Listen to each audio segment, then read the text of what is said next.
Oi, oi, oi, tudo bem? Voltei. Hoje a nossa aula vai ser sobre o corpo. E uma aula sobre o corpo, ela é uma aula um pouco delicada, um pouco sensível, porque o corpo da gente é o maior invólucro de quem nós somos. Nós vamos carregar ele eternamente e ele está sujeito a nós não gostarmos dele. Muitas mulheres, principalmente, não se gostam fisicamente. E aí está o nosso maior obstáculo e ao mesmo tempo a nossa maior missão. Nós temos que mostrar para todas essas mulheres o quanto, independente da forma do corpo delas, elas são lindas. E o quanto tem beleza na nossa imperfeição. Estamos vivendo uma onda onde cirurgias plásticas, tratamentos estéticos são uma indústria que não para de crescer. É legal se sentir mais bonita, é legal utilizar de todas dessas ferramentas. Eu faço uso de tratamentos estéticos, vocês devem fazer. Quem sabe cirurgia plástica, não sei. Mas vamos falar sério, o que é mais importante? Não é se tem uma gordurinha aqui, uma gordurinha ali. O mais importante é a gente ser quem nós somos, é viver da nossa melhor maneira, mostrar a nossa essência sempre. Então, na aula de hoje, a gente vai aprender como lidar com o corpo, como entender as linhas desse corpo, como ajudar as mulheres a se sentirem ainda mais belas, independente do invólucro que elas têm, independente desse corpo que nós vamos carregar a vida toda. Eu espero que vocês gostem do conteúdo e a gente segue conversando. Até mais! Chegou a hora de nós falarmos sobre o corpo. Silhueta, biótipo, como você quiser chamar. O importante é que nós estejamos falando dessa casa da nossa essência, do nosso corpo, que é o que nos faz viver, experimentar a vida e ter oportunidades, né? Sem ele, a gente não é nada. Nós precisamos do corpo para poder levar adiante nossa missão, nossos objetivos, para que a gente possa cumprir, né, com os nossos planos. Infelizmente, sem o corpo, nós não existimos. Então, nós precisamos cuidar muito bem dele. Como que você vê o seu corpo? Essa é a primeira pergunta que a gente tem que se fazer. Muitas pessoas se olham e se enxergam diferente do que de verdade está na frente delas. Infelizmente, o maior número de pessoas que têm esse tipo de problema são mulheres. As mulheres batem recorde em número de quantas se olham no espelho e não enxergam o que de verdade está ali. Na sua maioria, elas se veem mais feias. Seja o que mais feia possa querer dizer. Seja mais gorda, seja mais magra, seja mais alta, seja mais baixa, seja mais velha, seja mais nova. O que para elas representar mais feio é como, via de regra, nós nos enxergamos. Essa é a grande verdade sobre as mulheres. Nós nunca estamos satisfeitas com a nossa imagem. O homem, por sua vez, ele normalmente se enxerga mais forte. O homem se olha no espelho e se acha o cara. A gente tem muito que aprender com ele nesse sentido. Muito. Eles estão anos-luz na nossa frente no quesito estima. Né? E com o corpo eles têm uma autoconfiança muito grande.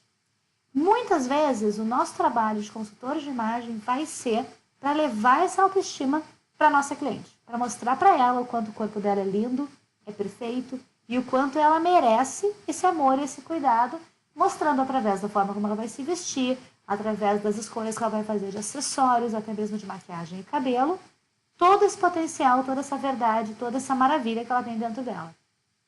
Nosso corpo é a casa da nossa alma e precisa ser bem cuidado por conta disso. Em Efésios 5, 29 e 30, se diz assim: além do mais, ninguém jamais odiou o seu próprio corpo. Antes o alimenta e dele cuida, como também Cristo faz com a sua igreja, pois somos membros do seu corpo. Eu trouxe essa frasezinha só para a gente pensar um pouquinho, porque quando nós pensamos num âmbito maior, nós fazemos parte de um outro corpo, né? E nós temos que cuidar bem do nosso e desse outro. Assim como nós somos feitos à imagem e semelhança de Cristo, e por conta disso, o nosso corpo já é um lugar, um espaço que merece cuidado, uma obra que merece cuidado, né? Nós somos imagem e semelhança de Deus. Como que nós vamos fazer isso então? A gente vai ter que olhar para o corpo e estudar esse corpo. A gente precisa estudar esse corpo com um aspecto muito profissional, usando as nossas teorias, mas lembrando que quem é dona daquele corpo tem emoções com relação a ele. Então, seja o que nós formos fazer, qual a análise nós formos aplicar, lembre sempre, a cliente é sensível ao corpo dela e a palavras que a gente vai usar. Então, escolha palavras delicadas, amáveis, transforme aquilo que, mesmo que no nosso inconsciente, a gente possa pensar que é feio, que é ruim, que não é legal, em algo ok, sem preconceito. O mais importante é que nós possamos nos referir a seja qual for a característica, de uma maneira ímpar, sem qualquer influência de gosto pessoal, de tendência ou do que for. Aquilo é simplesmente um fato. E como um fato não é bom nem ruim. Isso que a gente tem que passar para a cliente. Ela tem que entender que não existe certo, errado, bom ou ruim, que ela é perfeita como ela é. Nas nossas análises, nós temos aqui principalmente 3 módulos a cumprir. A gente vai trabalhar com o formato do corpo, né, onde a gente vai entender, então, primeiro, os ombros, cintura e quadril, como é que funcionam. Nós vamos trabalhar com as características dominantes, né, ser um corpo mais angular, porque ele tem ossos salientes. Ele é mais curvilíneo, porque ele é sinuoso em função de gordurinhas. Ou se ele é uma combinação, tipo um corpo mais muscular, que ele é firme, porém ele é mais corpulento. Né? São essas as 3 características mais dominantes que nós temos que levar em consideração. E temos a análise de proporção de 8 cabeças ou 4 seções. Essa é tão importante que tem uma aula separada para ela, que não vai ser hoje. Mas é importante saber que nós vamos trabalhar com essa e é a que vai nos dar mais respostas sobre escolhas que nós vamos fazer na hora de vestir nossa cliente. Para que a gente faz isso? Porque é através do entendimento de como que esse corpo é desenhado, que a gente vai poder entender quais os melhores cortes, né? E meu atender ficou lindo. Quais os melhores cortes para as necessidades de cada cliente, né? Para cada corpo que a gente vai trabalhar. Porque uma vez que nós tenhamos essas respostas, a gente vai descobrir que uma autoimagem negativa pode sim virar uma autoimagem positiva. Nós vamos mostrar para a nossa cliente o quanto é possível ela se amar, independente do corpo que ela habita. Vamos começar então falando sobre os ombros. Via de regra, a gente costuma falar de 3 tipos de ombros. Eu incluí aqui 4, porque tem uma pequena diferença que eu quero mostrar para vocês. Nós temos então o ombro padrão. O ombro padrão é aquele que tem a altura que quando a gente veste qualquer roupa cai perfeitamente. A gente diz que ele tem da base do pescoço no encontro do ombro aproximadamente 2 dedos de altura de diferença com relação à base do ombro. Vocês vão ver mais adiante algumas imagens, vai ficar mais claro de entender. Os ombros altos, por sua vez, eles são mais marcados e eles têm uma altura muito alta, eles são muito retos. Ele parece que não tem aquela caída que é o que deixa a imagem com maior harmonia. Esse ombro é muito comum pela formação do corpo mesmo, mas principalmente em homens ou em pessoas que fazem muito exercício para deltoide, para essa parte de ombros na academia. Fica muito firme, muito forte a musculatura e o ombro parece ser alto. E na verdade ele está alto em função do treino. Já teve clientes para quem eu disse, diminui o teu número de exercícios para ombro, apenas isso. Eu, particularmente, na academia, não treino ombro por causa disso. Eu entendo que a figura feminina é mais delicada com o ombro na sua posição padrão. Porém, as pessoas podem gostar e nós temos que respeitar isso. Se for o caso, elas vão ter que entender o que vai acontecer em função delas terem esse treino de ombro tão forte. Os ombros estreitos costumam ser aqueles que eles não têm a largura que a gente entende que é proporcional ao tamanho daquela pessoa. Parece que ela é pequenininha. Então, ela parece menor em cima por conta dos ombros que não acompanham a proporção do corpo. E já os baixos, eles são caidinhos, como se tivesse assim, um escorregadorzinho descendo do ombro, do pescoço, desculpa, até o ombro. Essas são mais ou menos as descrições de cada tipo de ombro. Pelas imagens aqui, vocês podem ter uma ideia do que eu estou falando. Vai começar a ficar mais claro. Vejam só. Para que a gente tem que saber isso? Se a gente soubesse se o ombro é reto, ou é baixo, ou é intermediário, ou é estreito, ou o que for, a gente vai poder sugerir ou não o uso de ombreiras. E preste atenção nisso. Ombreiras são um recurso para nós ajustarmos a imagem do cliente, o corpo do cliente, às roupas que ele veste. Pode ser um recurso de moda? Sim, muitas vezes uma roupa vai ter ombreiras, mas pense no efeito de ombreiras numa mulher que já tem os ombros altos. Ela vai ficar muito grande.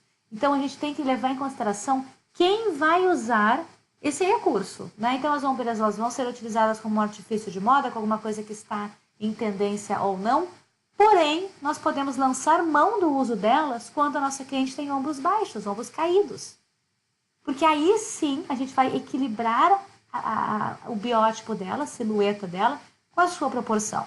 Muitas vezes, se os ombros são muito estreitos também, a gente pode usar mão das ombreiras para equilibrar, por exemplo, com um quadril mais largo. Uso de cavas. Cavas e também decotes, eles entram na mesma casa, que é o quê? Entender qual tipo de roupa, qual corte de roupa vai favorecer aquele corpo, né? Aqueles ombros. Então, para algum tipo de ombro, nós vamos ter uma cava ou um decote que vai ser melhor. Por exemplo, se nós formos falar sobre os ombros altos, uma que a gente deve evitar é justamente a cava reta na altura do ombro, porque vai deixar o ombro marcado justamente na área onde ele é mais alto. Uma raglan vai dar a ideia de que está dando uma caída e uma equilibrada naquele ombro alto. Entendeu? Já falei das mangas então, né? Formato do corpo. Sim. Quando a gente entende os ombros, a gente já começa a perceber o possível formato de corpo daquela cliente. E aqui vem uma coisa muito importante que eu quero que vocês tenham em mente. Não interessa o nome que a gente vai dar, nem para o formato de ombro, nem para o formato de corpo, nem na sequência formato de rosto. O que importa é que vocês saibam, que você saiba o que quer dizer aquilo, qual a influência daquela linha daquele corpo na hora de escolher uma roupa. Porque não adianta nada a cliente saber, o meu corpo é ampulheta. Beleza, e o que eu faço com isso agora? Não, ela tem que entender que o corpo dela tem um determinado tipo e por conta disso as opções dela de roupa vão ser mais adequadas para os objetivos dela se forem feitas em cima de tais e tais sugestões. Nesse caso, o ombro padrão, alto, baixo e estreito. Prestem atenção, cuidado com a terminologia. Não falem ombros normais, porque ninguém é anormal. Todos são normais. Então, ombros padrão ou regular, né? Que é alguma coisa de médio, também pode ser médio. Altos estão para cima, baixos estão para baixo. Caído não é legal. Eu sei que eu falei aqui como uma forma de expressão para vocês entenderem o que é um ombro baixo. Mas não falem isso para a cliente. Ela tem os ombros baixos, não caídos. Tudo que é caído é ruim. Então, pensem muito na terminologia que vocês vão usar na hora de comunicar. Aqui nós temos duas clientes reais, tá? Elas foram clientes aqui em Nova York, elas foram clientes da Dominique Isbeck, que me dá autorização de uso de imagem de todas as imagens de clientes que ela me cedeu. Então, nós temos a primeira cliente, ela tem ombros, muito fácil de perceber que são ombros altos, né? Tá bem marcado ali. A gente vê que existe uma linha do pescoço para o ombro, mas ela é mínima. A do lado, a loira, ela já tem os ombros bem baixos, um mais baixo do que o outro, inclusive. O que é importante a gente prestar atenção aqui é que vai ter situação onde a gente vai ter que sugerir para nossa cliente fazer algum equilíbrio de postura. Ela vai poder ir, por exemplo, numa academia, vai fazer yoga, vai fazer alguma atividade física que dê mais elasticidade, que coloque o corpo dela no lugar, ou até às vezes a gente vai sugerir que vá num ortopedista. Às vezes é um problema de coluna sério. E a gente tem que estar atento e falar isso com muito carinho. Na prática, veja aqui como que a gente pode resolver o caso de uma cliente com não só ombros baixos, mas com ombros baixos e assimétricos. Percebam que com essas linhas das alcinhas bem finas, fica extremamente perceptível a altura do ombro dela. Porém, quando a gente coloca nela e cobre os ombros dela, na verdade, com um colete, e ainda observe que esse colete tem do lado esquerdo, né, o ombro esquerdo dela, vamos colocar assim, que é o mais alto, tem cores escuras, e no ombro direito dela, que é o mais baixo, tem cores mais claras. Não chegamos em cores ainda, mas já dando um spoiler para vocês, cores claras vão dar a sensação de aumento, enquanto que as cores escuras, elas rescindem, elas têm o poder de dar uma ilusão de diminuir. Então, a gente consegue equilibrar visualmente o ombro dela, embora continue do mesmo tamanho, através do uso da cor, mas principalmente porque colocamos uma alça, uma tira mais larga no ombro dela. Como ela é mais larga, a gente não percebe tanto tempo, a distância que vai demorar para chegar até a ponta do ombro. E isso passa mais despercebido por nós. Então, voltamos a falar de ilusão de ótica. Lembra? Tudo ilusão de ótica. Aqui nós temos dois outros exemplos. Temos a Sherry Crawford, que na verdade eu fui pesquisar imagens novas dela que eu pudesse incluir aqui, porque essa aí já está bem datada, né? Essas imagens são dos anos 80, porém nenhuma foi tão perfeita para mostrar o efeito. Ela realmente tem o ombro baixo, tá?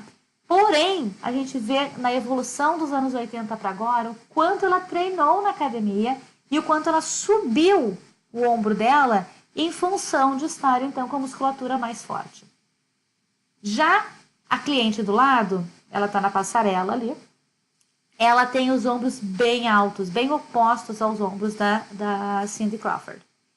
O que faz salientar ainda mais esse ombro é a repetição de uma linha horizontal logo abaixo. Observa na gola, na parte branca superior, que faz uma linha reta horizontal como se fosse uma paralela ao ombro. Aquela linha paralela é o que nos salienta o ombro dela ainda mais. Se ela estivesse usando um decote que não tivesse aquela linha e que não tivesse aquela gola indo tão próximo ao ombro, porque faz uma paralela na lateral também lá em cima, nós não perceberíamos tão nitidamente o ombro reto que ela tem, o ombro alto que ela tem. Então, mais uma vez, a gente vê que tudo que a gente precisa é trabalhar com linhas de uma maneira inteligente.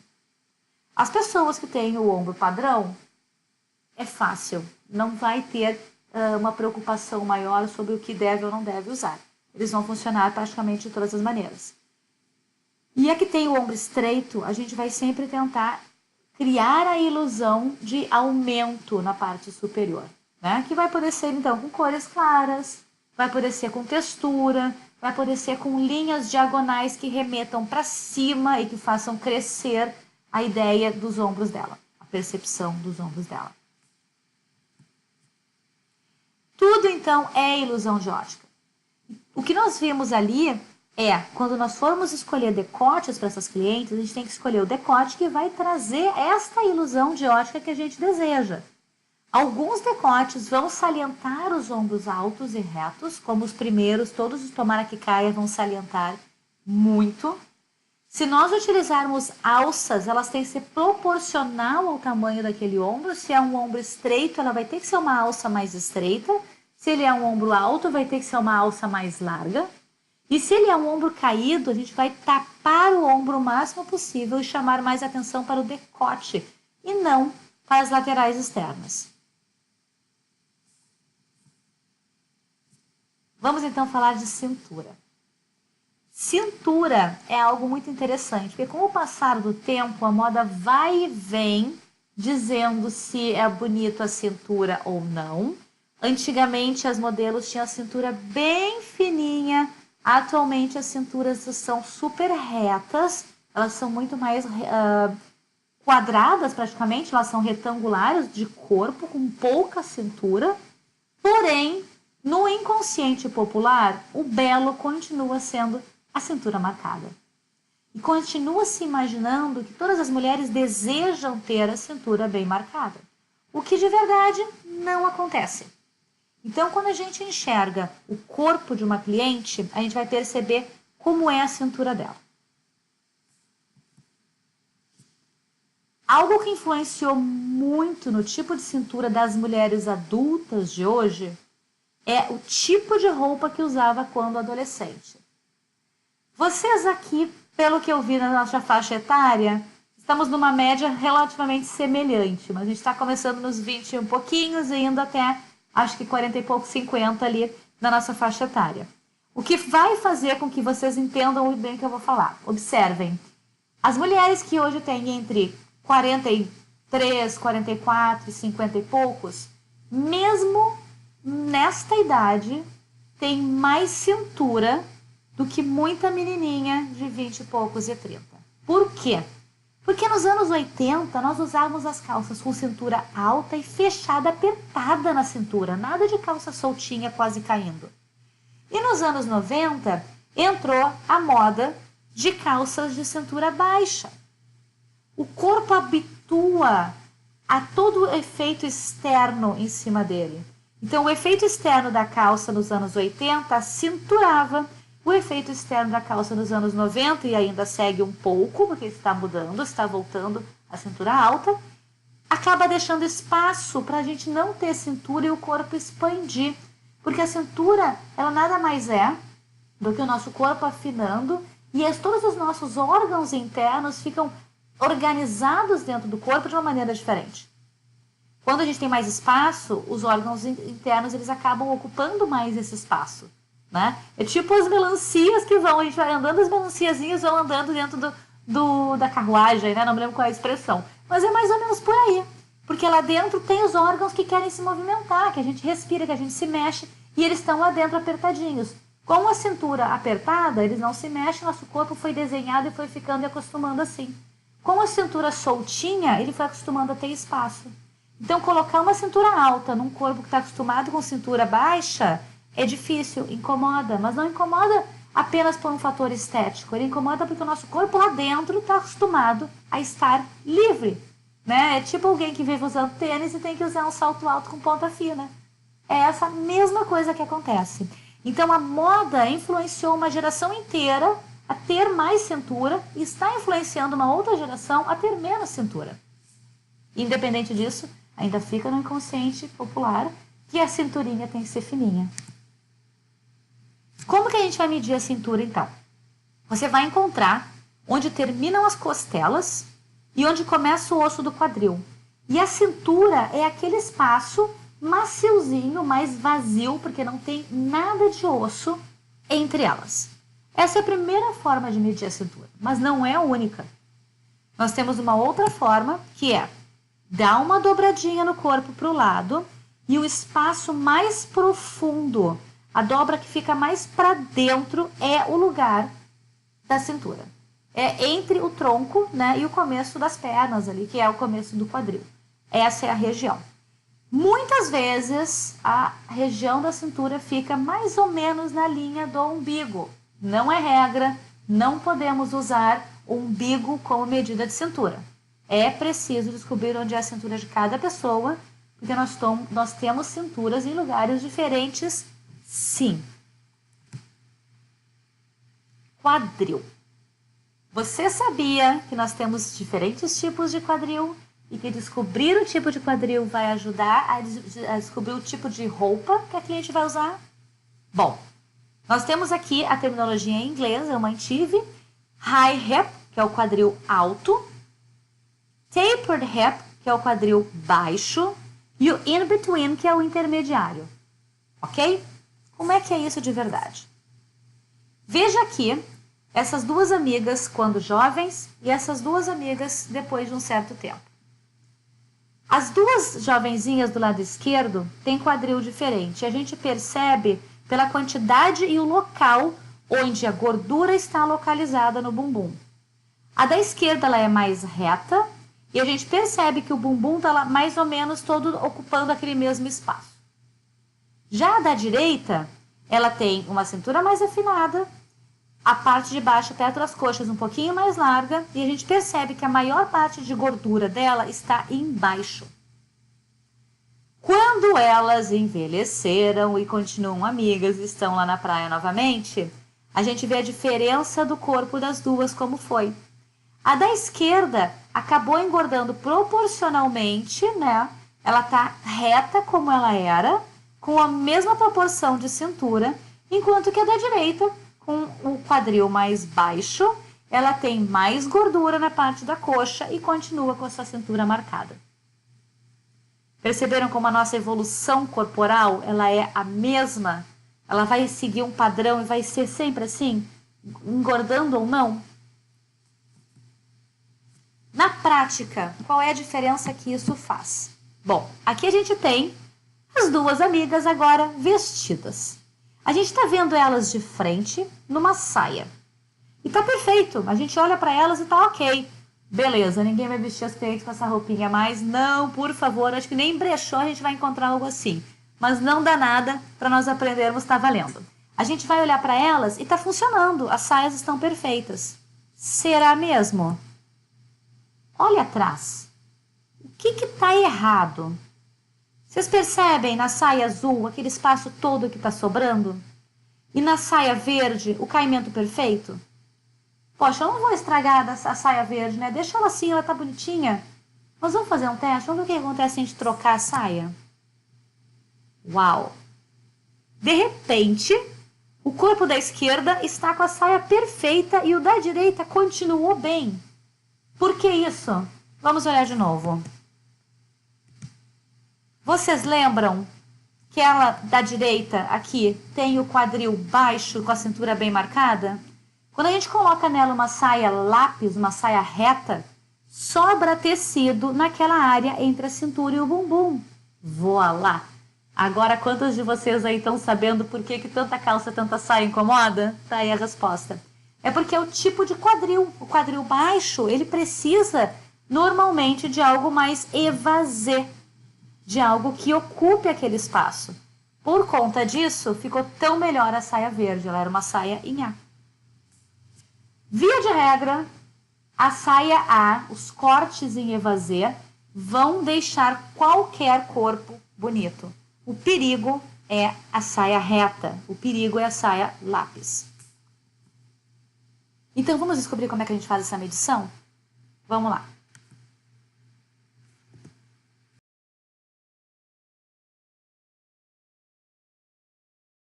Ok.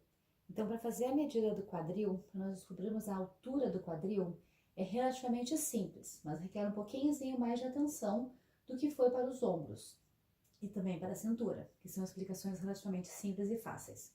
Já para entender a altura do quadril, o que nós temos que fazer é o seguinte: a gente vai colocar a cliente na nossa frente e pedir para ela estar com uma roupa que seja o mais próxima do corpo possível. Assim, ela vai levantar a perna e a gente vai descobrir onde é a dobra da perna da cliente. No meu caso, a dobra da perna está aqui.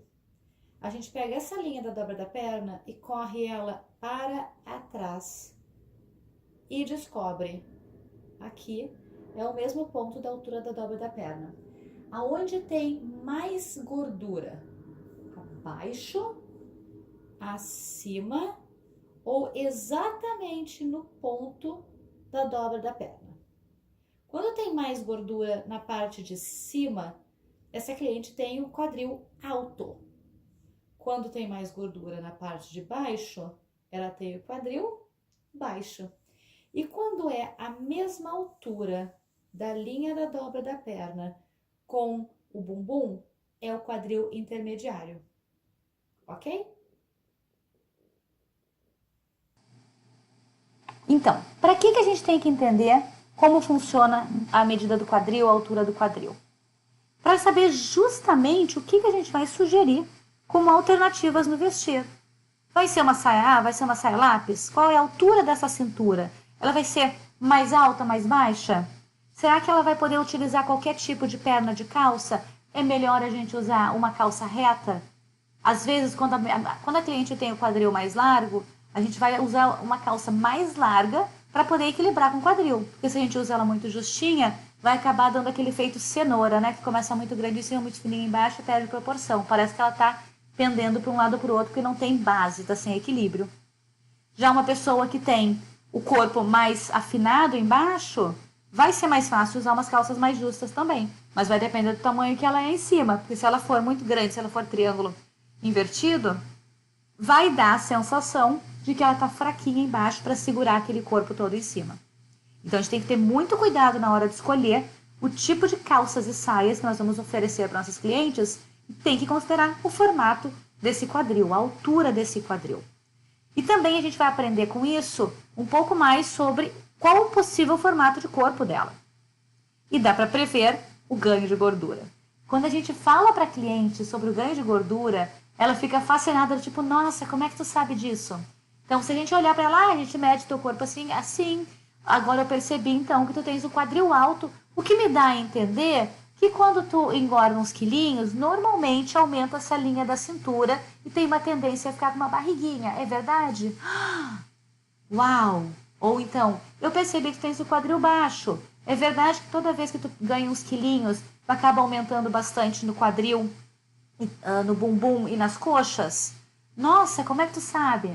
Então, quando a gente entende isso, e o quadril intermediário, quando ganha uns quilinhos, ganha proporcional.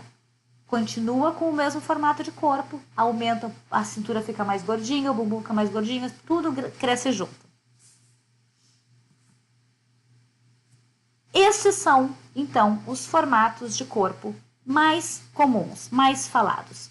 Eu estou apresentando aqui nas imagens 7 tipos.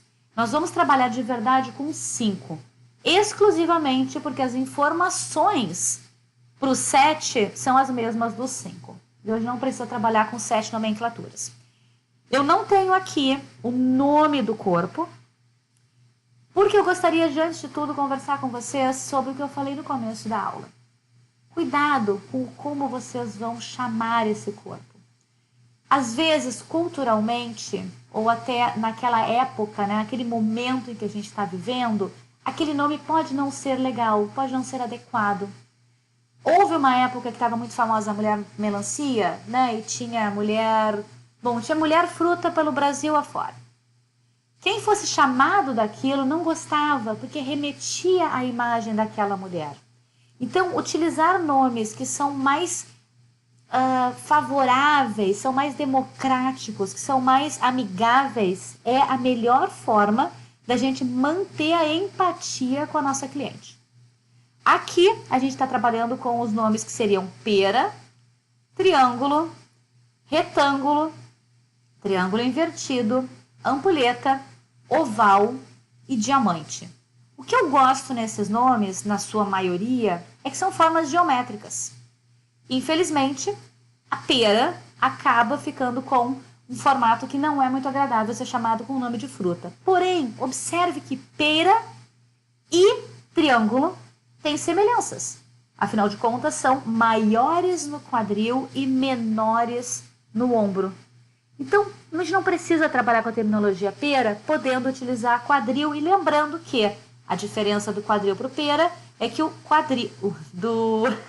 a diferença do triângulo para o pera, a diferença do triângulo para o pera é que o triângulo é mais reto, enquanto que o pera é mais sinuoso. Então, o corpo pera tem mais gordurinhas, enquanto que o triângulo ele é mais reto, mais afinado, provavelmente um corpo mais magro. Essa é a maior diferença, que é exatamente a mesma quando a gente fala do diamante ou losango para o oval, que é um corpo, o oval ele é mais arredondado, mais sinuoso, enquanto que o diamante ele é mais reto. Uma diferença que é sutil no diamante é que pode ter pernas mais finas que a do oval. A título de curiosidade, eu trouxe aqui essa pesquisa sobre os tipos de corpo, os tipos mais comuns, mas como as mulheres se percebem. Então, não quer dizer que de verdade aquele seja o corpo, mas é o olhar da mulher sobre ela mesma. 20,5% das mulheres se enxergam como o formato 8, né? Ou a ampulheta mais completa, né? A ampulheta mais gordinha, mais arredondada, mais sinuosa. 19,3% se enxergam como ampulheta. Elas não percebem diferença de ter mais ou menos curvas no corpo. Maçã, eles chamam aqui o oval, que eu prefiro manter como oval, 16,7%. O pera, 16,6%. Retângulo, o coluna, né, e o retângulo invertido. Outra coisa importante perceber aqui é a variável de terminologias. Para nós, não faz a menor diferença o nome do corpo. Lembrem sempre disso. O que importa são as características naquele formato de corpo e quais as opções de vestir que nós vamos trazer para a nossa cliente com base nessas informações. Isso é o que nos importa de verdade. Ok? Vamos adiante então e vamos ver quais são esses formatos de corpo. Então vamos falar dos formatos de corpo que costumam ser os mais comuns. Nós vimos anteriormente na imagem que são 7 os formatos de corpo que costumam ser apresentados, porém 5 são de verdade os mais comuns na hora da gente falar com o cliente e fazer as explicações sobre como vestir, porque 2 deles acabam tendo a mesma explicação que os outros. Então, o formato retângulo, ele tem sido o mais presente nas passarelas, o mais comum em editoriais de moda, e é o que a gente percebe que aos poucos vem sendo como um corpo, de certa forma, não vou dizer cobiçado, mas mais admirado pelas pessoas de modo geral. O corpo retângulo é um corpo mais reto. Os ombros e o quadril estão em equilíbrio e a cintura ela é um pouco afinada, ou não, ela pode ser de verdade reta em relação a quadril e ombros. O que é importante a gente lembrar é que não é porque a gente vai aprender aqui algumas regras do como vestir esse tipo de corpo que vai ser essa ferramenta que nós vamos usar com nossos clientes. Lembre-se sempre de entender qual é a personalidade, qual é a pessoa que habita esse corpo e o que ela precisa, como que ela se sente bem, quais são os desafios que ela tem com o corpo dela, independente do que nós achamos sobre bonito. Se ele é ou não belo na nossa opinião, se é certo ou errado salientar ou não alguma parte do corpo, não compete a nós decidir. A cliente tem os seus desafios, a sua realidade, o seu mundo, isso tem que ser respeitado. Então, a gente sabe que costuma-se dizer que um corpo retângulo, o cliente vai gostar de achar uma forma de afinar a cintura através do que ela veste e de deixar os ombros e o quadril relativamente mais largos em relação a essa cintura. Para isso, a gente vai poder salientar, então, quadril e ombros com cores mais claras, com alguma coisa de brilho, ou com linhas que sejam mais retas, mais marcadas para cima, abrindo para os ombros ou abrindo para o quadril. Ou seja, uma saia A vai abrir o corpo para o quadril, deixando a cintura mais marcada. Ombreiras podem alargar os ombros e dar essa sensação de afunilamento em relação à cintura também. As linhas horizontais na parte dos ombros, aumentando às vezes com decote canoa, versus uma linha mais escura na área da cintura. Esses são recursos que nós temos para optar. Então, pensem bem na hora de dar as sugestões para as suas clientes, se a sugestão que é o óbvio, que é o que nós imaginamos que a cliente desejaria, é o que de verdade ela quer. Se é o que vai atender às suas necessidades, aos seus objetivos. O triângulo invertido é um corpo que é menos comum entre as mulheres, ele é bastante comum entre os homens e cobiçado pelos homens também.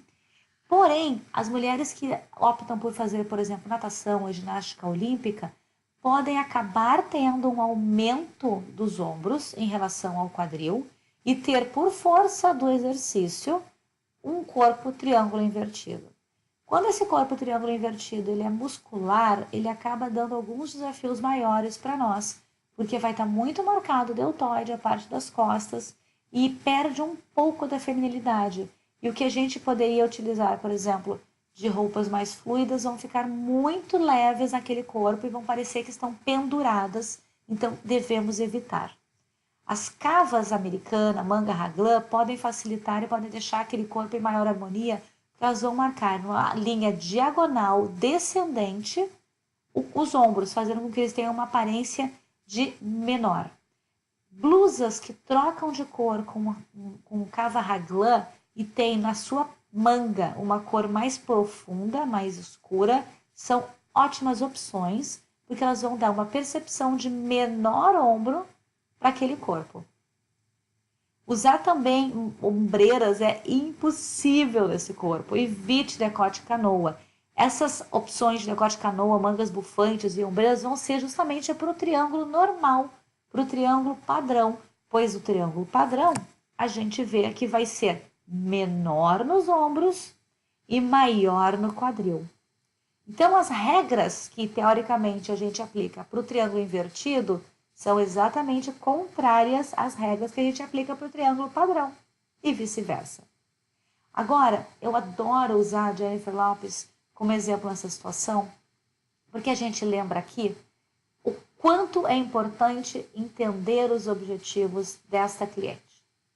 Imaginem se, anos antes de começar a ser famosa, a Jennifer Lopez tivesse feito uma consultoria de imagem e uma consultora padrão tivesse dito para ela que o teu formato de corpo é triângulo, portanto, a gente tem que fazer com que o teu quadril tenha uma percepção diminuída em relação ao resto do corpo, vamos chamar atenção para os teus ombros, vamos salientar a tua parte superior. Ela ia fazer, como assim? Ela era dançarina, o que ela mais valorizava era o quadril, o corpo dela é uma ferramenta de trabalho, ela precisa, gosta e se sente bem valorizando o tamanho do quadril dela. Então, nesse caso, essa regra é totalmente contrária, ela não se aplica.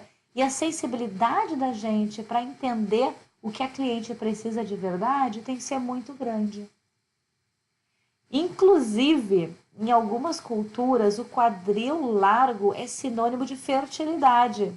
E aí imagina, né? Vou chegar para uma mulher que entende que o seu quadril largo, que é algo que deixa ela orgulhosa, porque ela demonstra para as pessoas que ela é uma mulher fértil.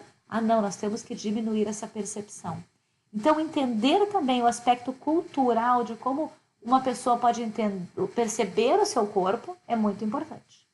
Porém, a gente sabe que quando um corpo é triângulo e as pessoas querem seguir a regra de deixar ele com um formato semelhante à ampulheta, a gente vai então trazer o quê? Cores mais escuras, mais fechadas, mais profundas para a parte de baixo.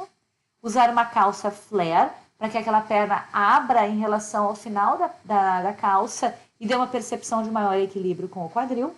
E evitar qualquer coisa que chame muito atenção na parte de cima. Evitar brilho, evitar cores muito claras, evitar cores muito iluminadas, evitar texturas, porque tudo vai... evitar isso tudo na parte de baixo, né? Na parte de cima a gente vai colocar mais cores iluminadas, mais textura, mais brilho, para que ela possa então ter a parte de cima valorizada. Quanto mais clara a cor, mais atenção ela chama. Quanto mais escura, mais profunda, menos atenção ela chama. Então, se a gente quer diminuir a percepção num corpo triângulo, a gente vai colocar cores escuras, lisas, foscas, opacas embaixo, né? E também linhas verticais. E em cima a gente pode equilibrar com linhas horizontais para que dê justamente a contraposição ao quadril, que é mais largo. O corpo oval é o corpo mais difícil de vestir. Ele é mais difícil principalmente porque a cintura do corpo oval costuma ficar próxima ao busto. Então, acaba tendo muito volume, é o busto e já tem em seguida a barriga. Ele é um corpo que, preferencialmente, a gente vai evitar linhas horizontais, sejam elas na própria roupa através de estampa, ou seja através de troca de cor entre uma blusa e uma saia, por exemplo.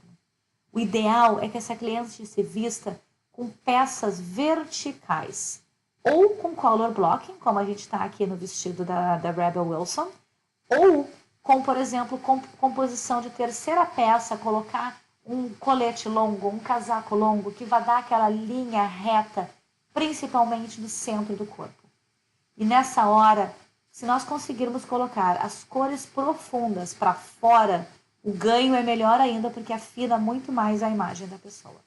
Via de regra, o corpo oval é aquele que as pessoas vão de verdade querer usar as ferramentas para aquele corpo, porque é um corpo difícil, então quanto mais ferramentas para deixar ele afinado, mais feliz a mulher vai ficar. Preferencialmente, a gente vai usar vestidos, só que aqui a gente tem que ter um determinado cuidado com a cor do vestido, o quão longo ele é, a cor de uma meia calça, caso necessário, e o tipo de sapato. Porque é muito comum que as mulheres que têm mais peso não gostem de usar salto e não tenham condições de usar bota. Então a gente vai ter que levar em consideração também que cor é o vestido, qual é a cor da pele dela, qual é o contraste que vai acontecer. Mas esse é papo para quando a gente for falar de cor mais adiante. Trabalhar com monocromia é excelente, porque a gente vai ter menos troca de cor. E lembre, monocromia não quer dizer preto, preto, preto. Monocromia pode ser preto com cinza com chumbo. Pode ser rosa com um rosa mais claro, um fúcsia. Monocromia é a mesma cor dentro de valores diferentes, mais clara ou mais escura. O corpo ampulheta é o corpo mais desejado pelas mulheres, na sua maioria. Ele é um corpo sensual, ele é um corpo teoricamente perfeito e ele realmente é o mais fácil de vestir. Aqui os ombros e o quadril têm relativamente as mesmas proporções, a mesma medida. E a cintura é óbvia, a gente percebe que existe cintura. Halle Berry aqui arrasa nesse corpo que ela tem. E para nós, consultoras, é o que menos traz desafios e é o que menos mostra a nossa capacidade de vestir bem uma cliente. Por isso, nessa hora, a gente tem que ser ainda mais criativa e trazer para aquele vestimento, para a vestimenta da cliente, o que ela normalmente não faria. Então, coordenações de cores, de padronagens, de texturas diferentes do que seria o comum, o padrão para ela, é o que vai, na verdade, fazer com que o nosso trabalho seja percebido como excelente. E sim, a cliente pode vestir o que ela quiser. Porque o que tem no mercado disponível é para esse tipo de corpo. As peças que estão disponíveis é para um corpo ampulheta. Então é muito fácil vestir o corpo de uma mulher que tem essas proporções, digamos assim, perfeitas. Vamos voltar aqui então e resumir um pouquinho do que nós vimos hoje. Tem muito mais metodologia para a gente analisar o corpo das clientes do que uma só. A gente tem que perceber qual metodologia vai funcionar para o nosso trabalho, o que a gente deseja entregar para ela e para as necessidades dessa cliente. A gente tem que entender de linhas, cores, estampas, tecidos e texturas para que a gente possa dar opção para essas clientes, porque isso é a nossa ferramenta de trabalho. A moda, as roupas são a nossa ferramenta, são os nossos instrumentos para entregar para a cliente o que ela necessita. Então, olhe para tecido pensando, esse tecido favorece a quem? Ele é encorpado? Ele tem mais caimento? Se ele é encorpado, ele vai cair muito bem num corpo que não tem muitas formas, porque a gente vai conseguir desenhar o formato do corpo. Se ele tem caimento, ele é mais suave, mais fluido, ele vai acabar sendo muito bom para aquele corpo que a gente quer mostrar o formato daquele corpo. O mais ajustado vai ser para aquele corpo que a gente deseja salientar as suas formas. Muito cuidado com as palavras que a gente vai usar na hora de conversar com uma cliente sobre o seu corpo. Lembrem, o corpo é o que tem de mais delicado e sensível para uma pessoa, principalmente para as mulheres. A gente tem que ter cuidado, carinho e perceber que na escolha de palavras a gente vai poder trazer mais alegria, mais felicidade para essa mulher, ou a gente vai deixar ela ainda mais sensível àquele desafio no corpo dela que ela tem há tanto tempo. Então, evitem preconceitos, evitem palavras que possam denotar algum tipo de preferência, né, de gostar ou não gostar de uma parte do corpo ou de uma característica dessa parte do corpo. Saber o formato do corpo, o nome daquela silhueta, não adianta e não agrega a nada para a cliente. O que agrega é ela entender que, por conta de ombros largos, de quadril afinado, de cintura mais reta, ou de qual for a característica do corpo dela, as melhores opções para vestir vão ser XYZ. Então, não se atenham ao nome, se atenham às características e às ferramentas disponíveis para atender essa cliente. Aplicar essas teorias vai trazer para vocês o maior diferencial no mercado. Porque, do contrário, a cliente abre uma revista, lê o que está dizendo lá e ela faz por conta própria. Vocês têm a capacidade de olhar para aquele corpo e perceber que, por conta do objetivo daquela cliente, a melhor ferramenta vai ser um tecido estampado, a melhor ferramenta vai ser um tecido com brilho, ou a gente deve evitar o brilho e apostar no fosco, ou a gente deve evitar as linhas retas e apostar nas curvas. Esse conhecimento é de vocês. E é nessa hora que vocês têm que mostrar. Tudo é relativo. Não é porque funcionou com uma cliente que tinha um corpo oval que vai funcionar com a outra. A gente tem que estar atento às necessidades daquela cliente e trazer uma oferta, uma possibilidade personalizada para cada uma delas. Observem. Quando vocês lerem em revistas, quando tiverem fotos, imagens e alguma crítica ao lado, leia e pense, isso faz sentido? Como que eu aplicaria as minhas teorias, o meu conhecimento para resolver aquele problema? Será que eu vou copiar e colar aquilo que está sendo dito para aquela cliente ou para aquela imagem? Qual é a personalidade que está por trás daquele corpo para que eu saiba que aquelas opções fazem sentido? Tudo isso vocês têm que pensar. Tudo isso vai acontecer todas as vezes com cada cliente que vocês forem conversar. Porque sempre é uma pessoa nova na frente de vocês, que precisa de atenção e carinho. E se ela está ali na frente de uma consultora de imagem, é porque a autoestima dela está precisando dessa atenção. Às vezes, o que é mais importante é o carinho dado e não a roupa que vocês vão sugerir. Ok? Fiquem com Deus. A gente volta daqui a pouquinho. Conversamos mais no nosso grupo do Facebook. Um beijo grande e até mais.